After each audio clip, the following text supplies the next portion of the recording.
वो एक बदकिस्मती थी, वो बैड लक था और एक ऐसा दिन था जो नहीं आना चाहिए था। बात ये नहीं कि वो किस कम्युनिटी थे, क्या वो गुज्जर थे, बकरवाल थे, बात वो नहीं है। वो हिंदू थे, मुसलमान थे, सिख थे, ईसाई थे, वो बात नहीं। बात एक इंसानियत की है। वो इंसान जिसका बड़ी पाई पाई जोड़ के अपना मकान बनाता है, बड़ी मुश्किल से बनाता है। अगर ये इलीगल लोग थे, इनकी कंस्ट्रक्शन इलीगल थी, ये सरकार जमीन अगर फॉरेस्ट की थी तो जब ये मकान रातों रात तो नहीं बने। कितने पुराने साल ये वो गुज्जर लोग नहीं हैं जो आज यहाँ पे आके बसे, या दूसरे लोग आज आके, चाहे हिंदू हैं चाहे मुसलमान, जो आज आके बसे। ये सदियों से वहाँ रह रहे थे, और अगर ये रह रहे थे, ये मकान एक दिन में नहीं बना होगा, 2 दिन में नहीं बना होगा, कम से कम साल 2 साल 3 साल तो लगे होंगे। तो उस समय ये डिपार्टमेंट कहाँ थे? उस समय क्यों नहीं रोका इनको मकान बनाने से? आज आपने उन लोगों को बेघर कर दिया, उन छोटे छोटे बच्चों को आपने रोते हुए देखा, मैंने रोते हुए देखा, और ये बर्दाश्त से बाहर है।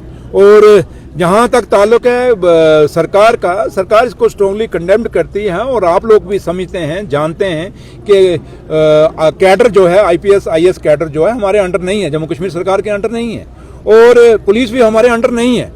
और कल जो वहाँ पे मकान गिराए गए, उन लोगों से नाजायज किया गया, वो उन ऑफिसरों ने किया जो ऑफिसर हमारे हाथ में ही नहीं है, जिनकी ना ट्रांसफ़र, ना पोस्टिंग, ना जिनकी प्रमोशन हमारे हाथ में है। तो इसलिए जहाँ तक ताल्लुक है, अब ऑनरेबल CM साहब ने भी काफ़ी इसका कड़ा नोटिस लिया है, लेकिन मैं हिंदुस्तान के होम मिनिस्टर साहब से अपील करूँगा, हिंदुस्तान के प्राइम मिनिस्टर साहब से अपील करूँगा कि जम्मू कश्मीर के लोगों के साथ, ये गरीबों के साथ ये बेइंसाफी नहीं होनी चाहिए।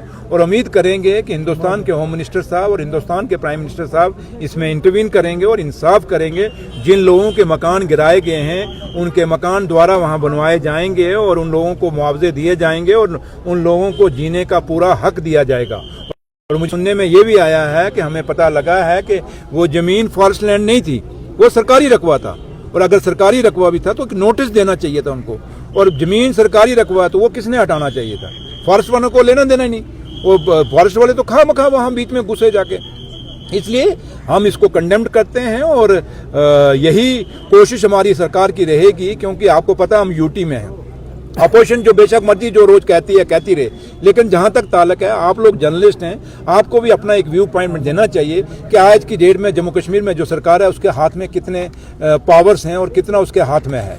कुछ चीज़ें जो हमारे हाथ में नहीं वो हो रही हैं, लेकिन हम भी नहीं चाहते, क्योंकि इससे पहले भी नेशनल कॉन्फ्रेंस की सरकारें रही हैं, कभी किसी के मकान गिराए नहीं गए, हमेशा लोगों के मकान बसाए हैं, हमेशा लोगों के मकान बनाए हैं। और जब कभी भी आप देखें, जहाँ जहाँ भी जम्मू कश्मीर में, मुझे एक एग्जाम्पल गिना के दिखा दिए, जब नेशनल कॉन्फ्रेंस की सरकार जब स्टेट हुआ करती थी, कभी कोई मकान किसी का गिरा, किसी भी कौम का, किसी भी मजहब का।